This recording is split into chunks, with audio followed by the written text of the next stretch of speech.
ರಾಜ್ಯದ ಮೇಲೆ ಜೋರಾಗ್ತಾ ಇದೆ ಯುದ್ಧದ ಎಫೆಕ್ಟ್. ಎಲ್ಲಾ ವಲಯಗಳಲ್ಲೂ ಕೂಡ ಬಹಳಷ್ಟು ಹೊಡೆತ ಬೀಳ್ತಾ ಇದೆ. ಹಲವು ಕಡೆ ನೋ ಸ್ಟಾಕ್ ಬೋರ್ಡ್ಗಳನ್ನು ಹಾಕ್ತಾ ಇದ್ದಾರೆ. ಅದರಲ್ಲೂ ಕೂಡ ಆಟೋ ಚಾಲಕರ ಪರಿಸ್ಥಿತಿ ಅಂತೂ ಕಳೆದ ಒಂದು ವಾರದಿಂದ ಹೇಳುತ್ತಿರೋದು. ಅದರಲ್ಲೂ ಕೂಡ ಬಂಕ್ಗಳ ಮುಂದೆ ಬೆಳಗ್ಗೆಯಿಂದ ಕ್ಯೂ ನಿಲ್ತಾ ಇದ್ದಾರೆ. ಆದ್ರೂ ಕೂಡ ಅವರಿಗೆ ಗ್ಯಾಸ್ ಸಿಗ್ತಾ ಇಲ್ಲ. ದಿನದಿಂದ ದಿನಕ್ಕೆ ಆಟೋ ಗ್ಯಾಸ್ ಅಭಾವ ಇಲ್ಲಿ ಜಾಸ್ತಿ ಆಗ್ತಾ ಇದೆ. ಬಂಕ್ಗಳ ಮುಂದೆ ಕಿಲೋಮೀಟರ್ ಗಟ್ಟಲೆ ಕ್ಯೂ ನಿಲ್ತಿದ್ದಾರೆ ಆಟೋ ಚಾಲಕರು. ರಾಜ್ಯದ ಮೇಲೆ ಯುದ್ಧದ ಎಫೆಕ್ಟ್ ಇದು ಬೀರ್ತಾ ಇರುವಂತದ್ದು ಈ ಮಟ್ಟಕ್ಕೆ.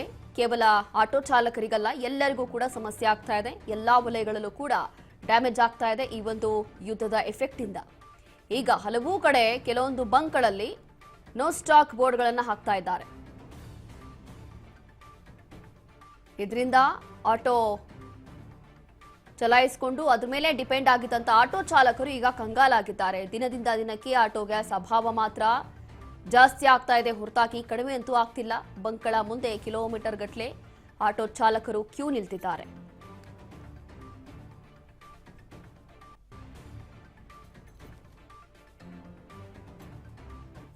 ರಾಜ್ಯದ ಮೇಲೆ ಈ ಮಟ್ಟಕ್ಕೆ ಎಫೆಕ್ಟ್ ಆಗ್ತಾ ಇದೆ ನೋಡ್ತಾ ಇದೀವಿ. ಕಳೆದ ಒಂದು ವಾರದಿಂದ ಆಟೋ ಚಾಲಕರ ಪರಿಸ್ಥಿತಿ ಮಾತ್ರ ನಿಜವಾಗ್ಲೂ ಕೂಡ ಹೇಳುತ್ತಿರೋದು. ಕಣ್ಣೀರ್ ಹಾಕ್ತಾ ಇದ್ದಾರೆ. ಈಗ ಕಣ್ಣೀರ್ ಹಾಕುವಂತ ಪರಿಸ್ಥಿತಿ ಬಂದ್ಬಿಟ್ಟಿದೆ. ಕಾರಣ ಏನು ಅಂತಂದ್ರೆ, ಈಗ ಒಂದು ಸ್ವಲ್ಪ ದಿನದಿಂದ ಕೆಲವೊಂದು ಬಂಕ್ಗಳಲ್ಲಿ ಆಟೋ ಗ್ಯಾಸ್ ಸಿಗ್ತಾ ಇತ್ತು. ಆದರೆ ಈಗ ಆಲ್ಮೋಸ್ಟ್ ಬೆಂಗಳೂರಲ್ಲಿ ಬಹಳಷ್ಟು ಕಡೆ, ಹಲವು ಕಡೆ ನೋ ಸ್ಟಾಕ್ ಬೋರ್ಡ್ಗಳನ್ನು ಹಾಕ್ಬಿಟ್ಟಿದ್ದಾರೆ. ಕೆಲವೊಂದು ಕಡೆ ಎಲ್ಲೋ ಅಲ್ಪ ಬಂಕ್ಗಳಲ್ಲಿ ಈ ಒಂದು ಗ್ಯಾಸ್ ಸಿಗ್ತಾ ಇದೆ. ಅದರಲ್ಲೂ ಕೂಡ ದುಬಾರಿ ಬೆಲೆ. ಅದರಲ್ಲಿ ಜಾಸ್ತಿ ದುಡ್ಡು ಕೊಟ್ಟರೆ ಅಷ್ಟೇ ನಿಮ್ಗೆ ಅಲ್ಲಿ ಗ್ಯಾಸ್ ಸಿಗುತ್ತೆ. ಇಲ್ಲ ಅಂತಂದ್ರೆ ಅದು ಸಿಗೋದಿಲ್ಲ.